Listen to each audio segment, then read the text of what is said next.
Негізгі мамандығым фельдшер, бірақ сол өзім ұнамаған мамандық болғандықтан мен оны жұмыс істеген жоқпын. Бұл кісілердің ерекшеліктері азынан кешке шейін тұрады. Енді действительно қиын. Басқа жердің жұмысы тоқтап тұрса да, біздің жұмыс ешқашан тоқтаған емес. Кешегі мысалы карантин кезінде де біздің жұмыс тоқтаған емес. Мысалы 20 жыл жұмыс істесем де, мен бір жерде отырып, мысалы, менің де білмейтінім көп екен. Біз бастаған кезде стрижка 300 теңге болатын. Бұрын кішкентай кезімде көп ренжитінмін, жұмыс деп жүретін не. Кейін осы өскеле түсіндім. Арманы таусылмайды ғой адамның, бірақ мен бүкіл арманыма жеттім деп ойлаймын енді.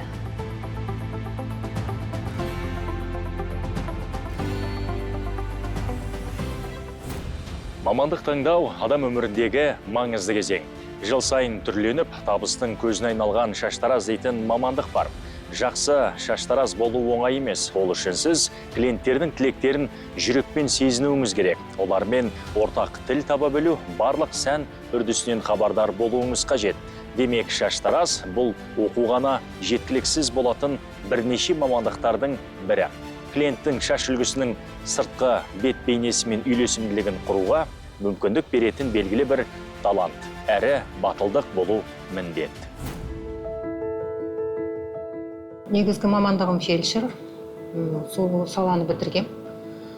Бірақ сол өзім ұнамаған мамандық болғандықтан мен оны жұмыс істеген жоқпын.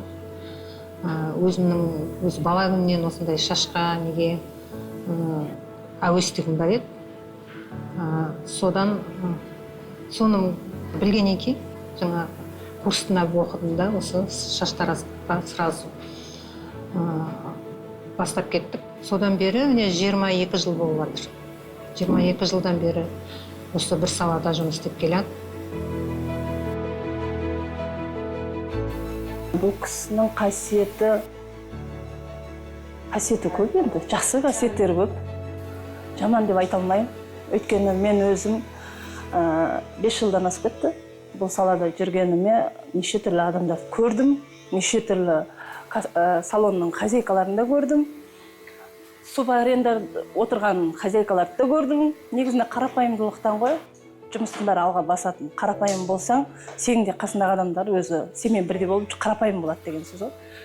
Ол кісінің қасиеті, если бір клиент, мастер бос отырса, клиент болмай қалса, уайымдап, переживать етіп, сол кісі клиент іздеп сүйіп кетті.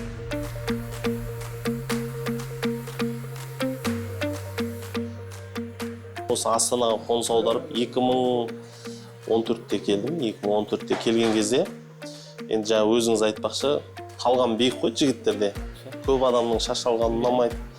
Енді осы Айгүл тәтемізге келіп, бұл кісі жаңа айтып отыр ғой, қай неде салонда жұмыс істейді, сол салонға барамыз. 10 жылдан асып кетті.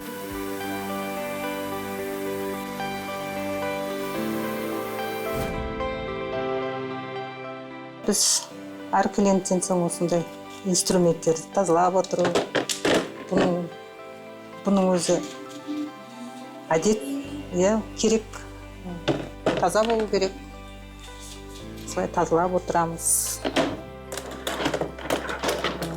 инструменттерді. Мужскойдың өзінде 2 тарақ, женскийде 2 тарақ болады. Мынау кәдімгі шаш қиятын қайшы. Әртүрлі, қазір арзан нәрсе жоқ. Ең арзаны 15 мыңнан жоғары ғой, әр қайшы тұрады.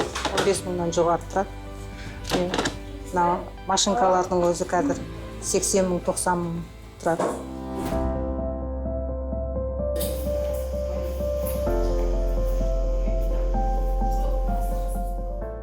Бұл кісілердің ерекшеліктері азынан кешке шейін тұрады. Енді действительно қиын.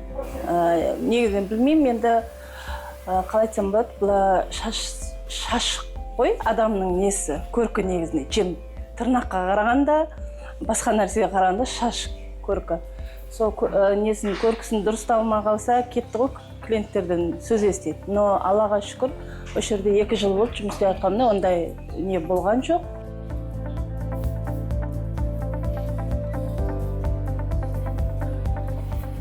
Мен өзім әкем 40 жыл сварщик болып жұмыс істеген. Аллаға шүкір 4 қыз, бір ұлды асырап отыр. 4 қызын ұяға қондырды, бір ұлы қалды қазір. Енді оңай жерден ешқандай ақша келмейді. Оңай жерден ақша келетіндерді білмеймін. Енді қандай жұмыс істеу керек екен оңай. Қазір интернетке қарайды да бәрі оңай деп ойлайды ғой, саман деле оңай емес ештеңке.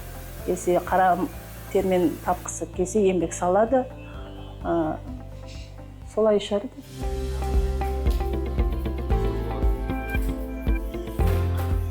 Мен келгелі 1,5 жыл болды осы жерге. Бұл кісі өте жақсы. Тіке айтады да бірдеңені. Қатты сөйлеп, бір айғайлап не алмайды. Танысқанда мен осы жерге, осы салонға келіп жүрдім. Мен осы жақын жерде істеп жүрдім жұмыста. Ол кісі адам іздеп жүрді да осы жерге керекті. Сосын солай таныстық ол кісі екеуміз. Бұрыннан танитын адам секілді сөйлесіп кеттім бұл кісімен. Жақсы араласып. Басқа жердің жұмысы тоқтап тұрса да, біздің жұмыс ешқашан тоқтаған емес. Кешегі мысалы карантин кезінде де біздің жұмыс тоқтаған емес. Мысалы аспаздармен біздің жұмыс қана жұмыс істеген шығар кешегі карантинде. Кейбір клиенттер болады, мысалы менде бір клиент болды, қызық болатын өзі. Күйеуімен ұрысып қалса, келіп шашын қиятын. Мен айтам, кеше бір апта болды ғой шаш қиғаныңызға. Жоқ дейді, менің бүкіл энергиям шашым ұшына шығып тұр, мен алып таста деп келеді. Сосын бүкіл әңгімесін айтады, сосын барып жеңілдеп үйіне қайтатын, сондай клиент болды. Мен оны әлге дейін қыздарға айтамын. Сосын қалай, мысалы, бізде көптен бері мысалы клиентім ракпен ауырды. Сол клиент келіп шашын лысый қылып алдырғанда менің қалай жүрегім ауырып, екеуміз бірге жылаған күнде болды.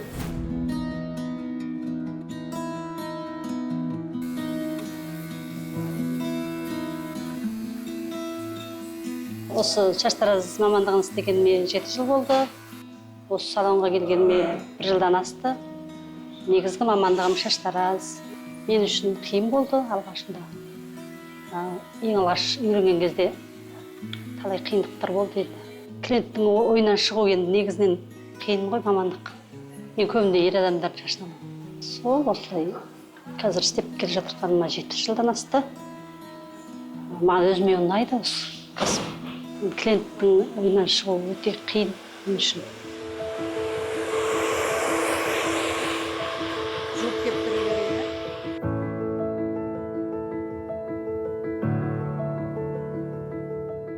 Машинкалар.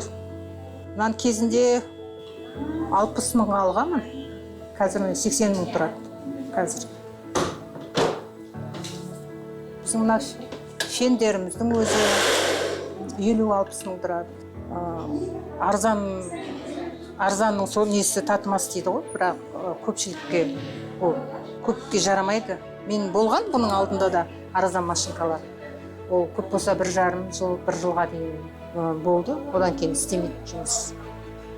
Сосын осындай алуға тура келді.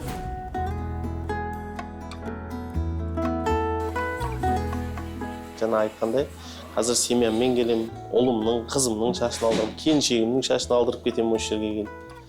Сол жалпы осы Айгүл салоны өзіміздің отбасылық салон десем де болады енді. Сол 10 жылдан енді бұл салонның ашылғанына бір 2-3 жылдың көлемі болып қалды. Енді осы жаққа басқа салонға бармаймыз енді шыны керек, осы жерге келеміз.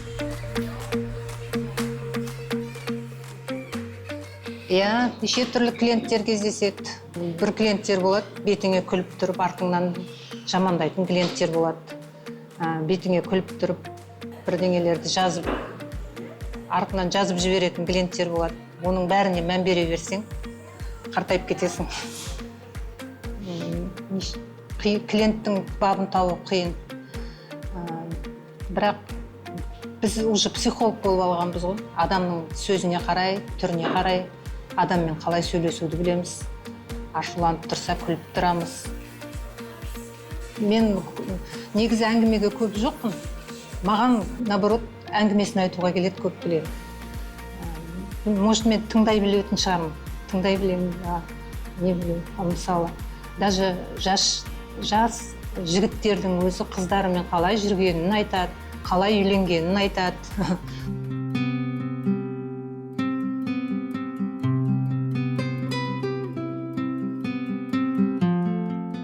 Бұрын 2 жерде істегем. Ол жерде енді клиенттер аз болды. Енді бастаған кез ғой енді алғаш. Қазір жақсы. Бір күнде жексенбі күндері 40 мың таптым бір күнде. Қиындық енді әртүрлі клиенттер келеді ғой. Оның көңілінен шығу ерекше. Оңай емес, қиын. Біреуіне жағады, біреуіне жақпайды істеген.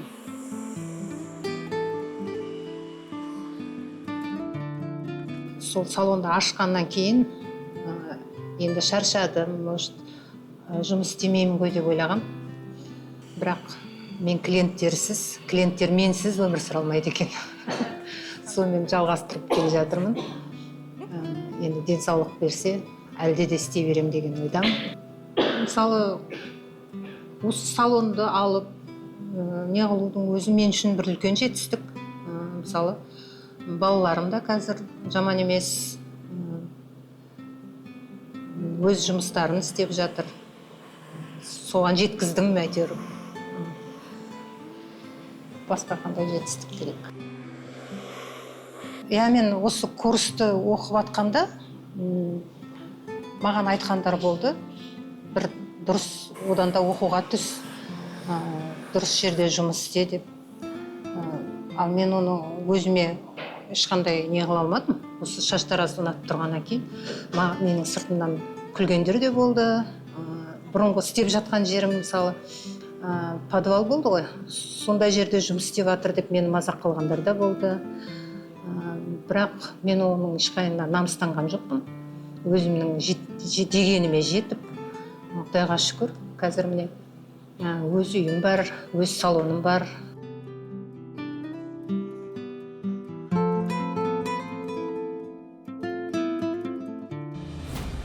Шаштараз жұмысының сапасына көптеген талаптар қойылады. Тәжірибелі және талантты шебер адамның келбетін түбегейлі өзгерте алады.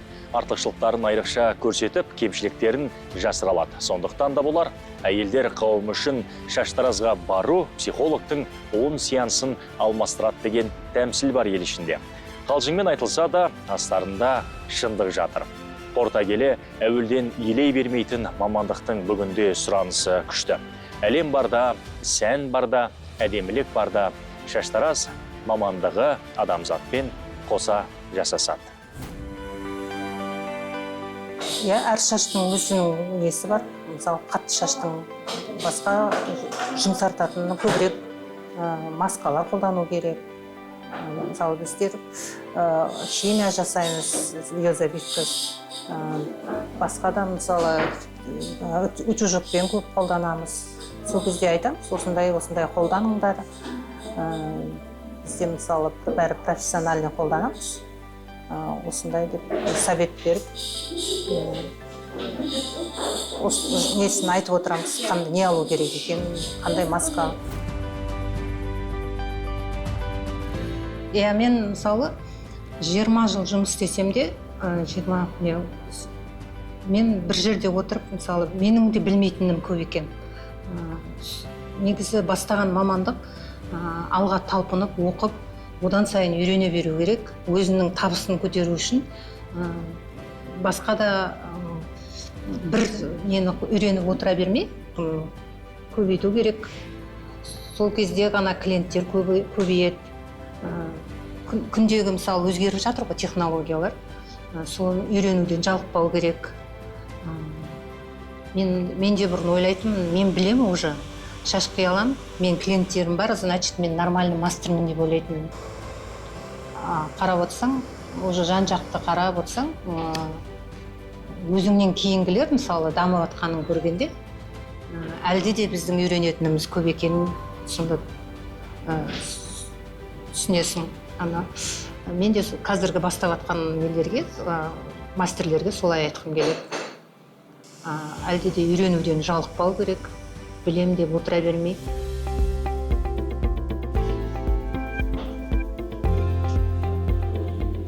Енді қазір сіздер өте жақсы бастама бастап отырсыздар ғой негізінде. Бұл жобаны ертең сіздер YouTube-қа саласыздар, иә? Осы қазір Instagram деген жалпы әлеуметтік желімен қазір рекламаны тез жасап жіберуге болады ғой. Енді осындай жұмысшыларды біз желілерге салып, қолдау жасап, осында келейік жұмысшы мамандар. Еңбектері күшті ғой негізі ол кісілердің. Енді өте жақсы жылды қабылдады ғой, енді елбасының бастамасы ғой, енді тек жұмысшы ғана емес, одан да мысалы көлеңкеде қап кететін кісілер бар ғой, енді жаңағы еден жуушы кісілер бар, енді ол кісілерде жұмысшы мамандығы, сол кісілерді де қолдау керек, сол кісілерге де бір видео түсіру керек деп ойлаймын.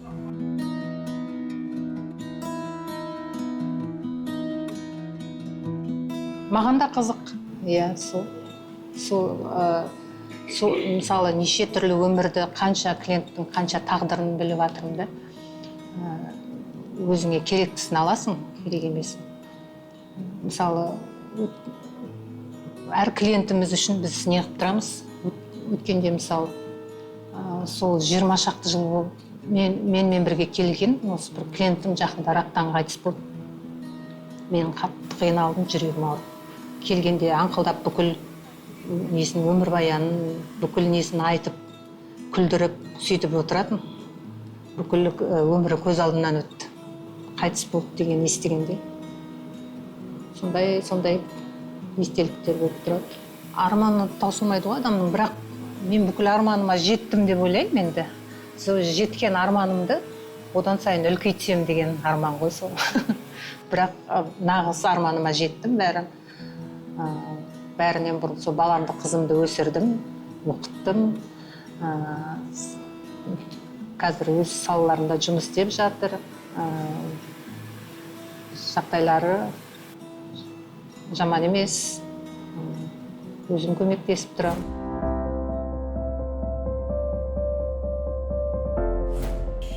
Мама орысша айтқанда ответственный дейді ғой, өте ответственный адам, жұмысына тиянақты, артық әңгімесі жоқ, жұмысын тиянақты жасайтын адам, беріліп жұмыс жасайды, таңертеңнен кешке дейін, иногда вообще демалыссыз да жұмыс жасайтын күндері бар.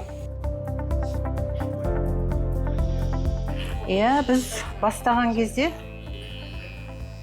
стрижка 300 теңге болатын. 300 теңге болатын. Күнде табамыз сол. Ол кезде процентке істейміз 800 теңге. Соның өзі бізге кәдімгідей табыс болатын.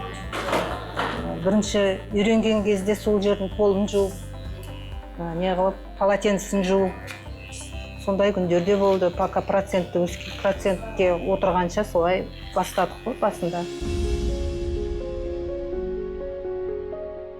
Бұрын кішкентай кезімде көп ренжитінмін, жұмыс деп жүретін. Кейін осы өскеле түсіндім. Ол жұмысында бір жағынан дем алады. Былай айтқанда жұмыс жасап дем алады. Үйде көп уақыт жата алмайды. Телефонына да маза бермейді клиенттері. 2 күн демалып қалса. Сол әлі күнге дейін жұмыс деп жүрген адам. Меніңше, ең басты өзі жұмысын жақсы көру керек. Мен талай, мысалы, қыздарды оқыттым, үйреттім. Оның ішінде жетістікке жетіп жатқандар бар, тастап кетіп жатқандар да бар. Өз несін тауып. Кейде бірақ менің осы нелерімді көріп, мысалы, жетістіктерімді көріп, қалай жеттіңіз деп мотивация сұрайтын, қызығушылық білдіретін қыздар да бар. Клиенттердің бәрін танимын, мені де таниды клиенттер барлығы. Сол қасында өскелі, бірақ менің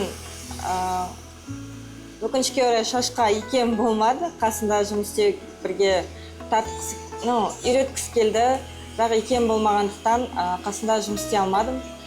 Бірақ дегенмен де мама осы жаңа салонда ашқалы, осында қасында көмектесіп, бірге макияж жасап, жұмыс жасадым.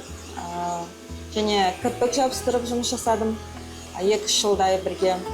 Сол кезде маманы көбірек түсіне бастадым. Осы жұмыстың қиындығын.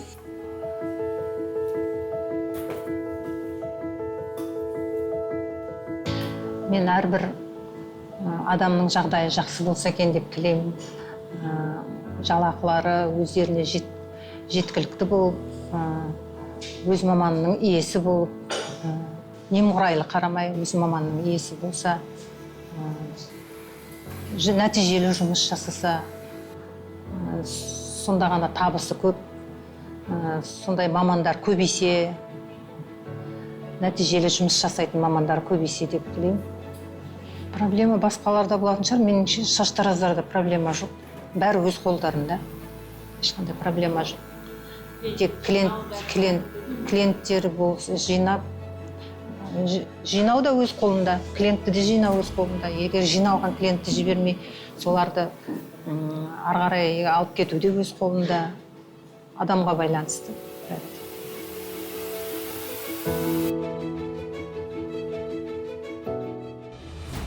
Шаш қию бұл тек табыс көзі ғана емес, үлкен өнер. Соған қарамастан нарықта бәсеке басым.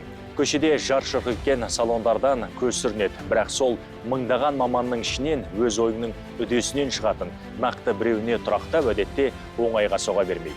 Адамдармен жақсы қарым-қатынас орнату, еңбекқорлық, байқампаздық, ұқыптылық адамдардың шаштаразға деген сенімін ұялатады. Шаштараздың алдында бармаған адам жоқ сірә әлемде. Әдемі кесілген шаш, сәтті таңдалған түс, адам реңін ашып, ажарына ажар қосары сөзсіз.